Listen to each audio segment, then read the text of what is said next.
Баршаңызға сәлем. Бүгін біз асқабақтан суп пюре дайындайтын боламыз. Дәмі өте ерекше, дәмді болып шығады және жасалу жолы өте қарапайым, оңай келген. Менімен бірге дайындап көріңіздер. Ең алдымен мынандай асқабақты алдым, сыртын жақсылап жуып, алдын ала сүртіп дайындап қойдым.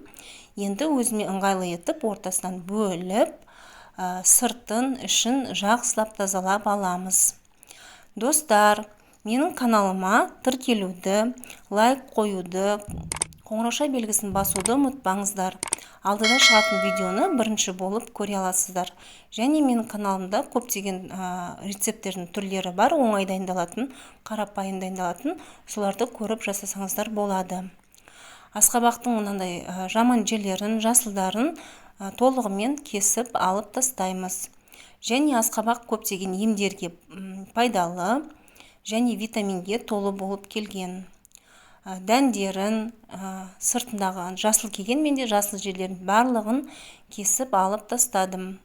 Толығымен жақсылап ашып аламыз алдын ала. Енді осы асқабақты орташа етіп турап шығамыз. Қатты майда етпеңіздер, қатты үлкен етпеңіздер. Орташа етіп, бір келкі етіп алдын ала турап аламыз. Және асқабақты үйде қанша адам бар, соған байланысты жасасаңыздар болады. Толық құрамын описание бөліміне жазып кететін болам. Міне асқабағымыз дайын. Енді бір тал пиязды алып үлкенірек, оны да майда етіп турап шығамыз. Алдын ала мен сары майды бір ыдысқа салып дайындап қойдым. Барлығын осылай алдын ала дайындап алғаннан кейін пісіретін боламыз. Ыдысымызға аз ғана сұйық май құямыз. Шамамен 3 үлкен ас қасық сұйық май құйдым. Үстіне сары майды саламыз. Жақсылап ертіп алғаннан кейін пиязымызды салып қуырамыз. 2 тал сарымсақ қостым мен. Сарымсақты ұмытып бара жатырмын. Сарымсақты да майдалап турап аламыз. Бірінші пиязымызды қуырамыз. Үстіне сарымсақты саламыз, чеснокты. Оны да салып, қуырып аламыз. Қуырып болғаннан кейін үстіне асқабағымызды салатын боламыз. Асқабақты да жақсылап араластырып, бетін жауып, 3-4 минут қуырып аламыз. Газдың асты қатты үлкен болмау керек. Мен орташа газда пісіріп жатырмын. Осылай араластыра отырып қуырып алғаннан кейін асқабақты үстіне салқын су құятын боламыз. Барлық құрамын мен толық описаниясында жазып кететін болам. Жаңа айттым сіздерге.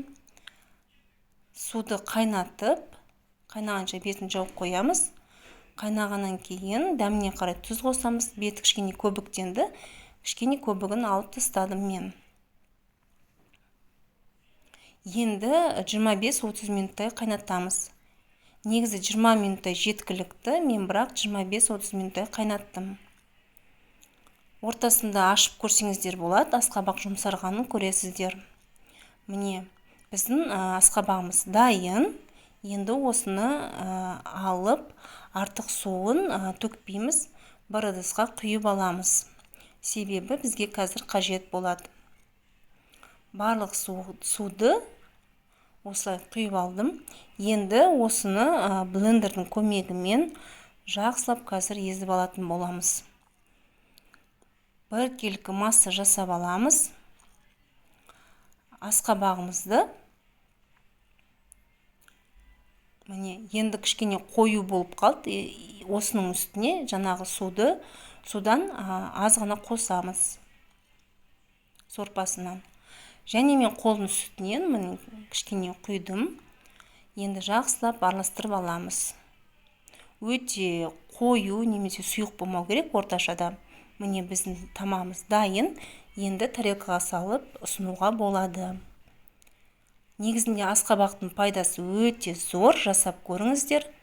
Ас болсын, жасалу жолы оңай. Керемет шығады. Міндетті түрде жасап көріңіздер. Жанұяларыңызға міндетті ұнайды.